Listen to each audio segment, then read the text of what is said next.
people. So today I wanted to talk about the concept of loving yourself fiercely. And at first I wanted to talk about the 5 languages of love. There's a book that Gary Chapman wrote, and it's the concept that there are 5 different ways that we can feel loved and we can give love. So let's first talk about those 5 different ways, and then I will share with you just how you can love yourself powerfully and fiercely.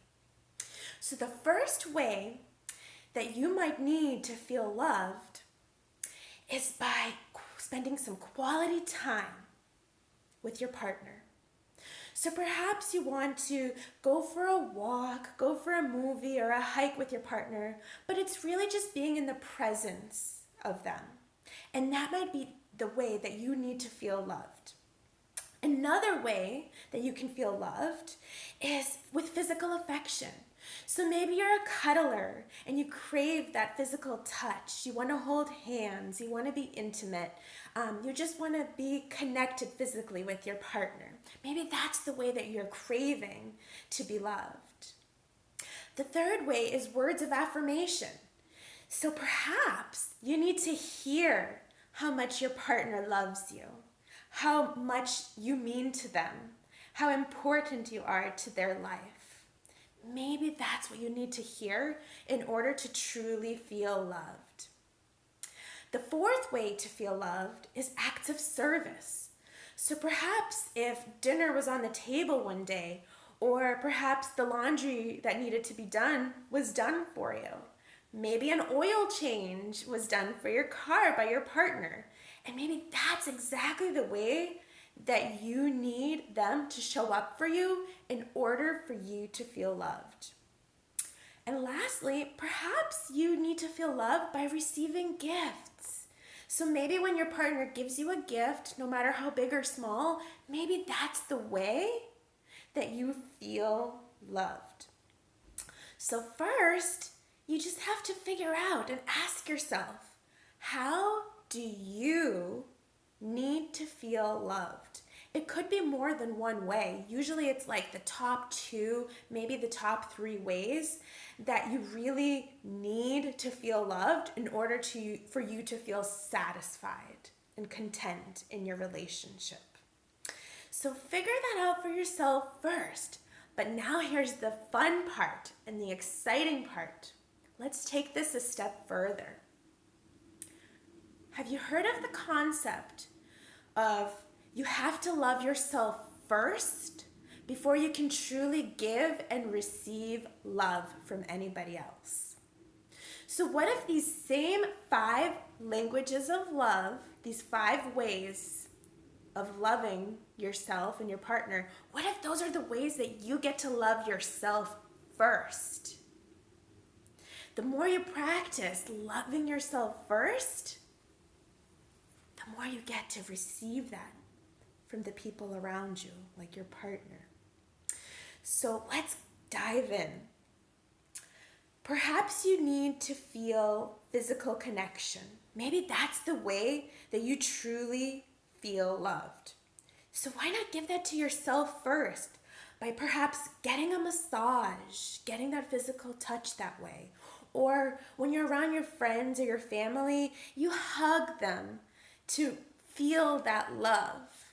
Perhaps you pleasure yourself, and that's the way that you give yourself the love that you crave.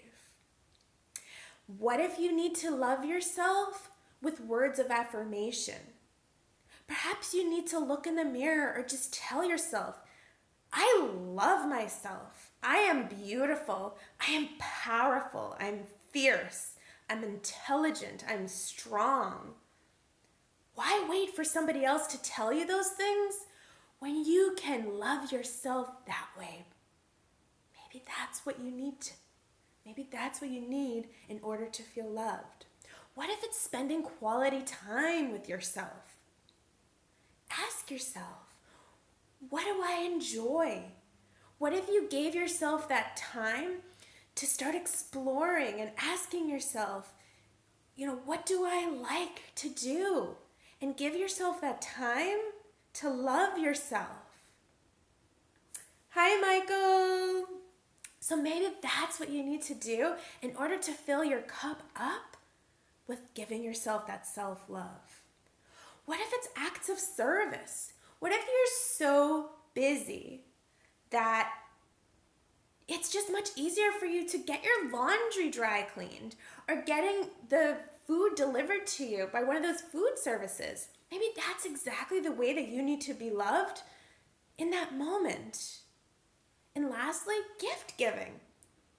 If you feel like you need to be loved by receiving gifts, why not give those gifts to yourself first? The whole concept of loving yourself first is that you get to fill your cup up, and then anybody else, your partner, whoever comes into your life, they will be giving you love in addition to the love that's already there. How powerful is that? It's amazing. Hey, Jason. Hey, babe. So I just wanted you guys to think about those ideas. Ask yourself, how do you need to be loved? Once you know that, you can give yourself that love. And also, you can share that love, those ideas with your partner so they can love you in the way that you need. But also, you can ask your partner, how do you need to be loved? Perhaps you need to tweak the way that you are loving on them, because maybe the way you need to receive love is completely different than the way they need that. So I hope that all of this gave you some food for thought, and I hope everybody has a beautiful day. And if you want to talk further about how you need to be loved, how you need to give and receive love, feel free to reach out to me. Let's chat. Have a beautiful day, you guys. Mwah! I'm always here for consultations for my life wellness coaching for you.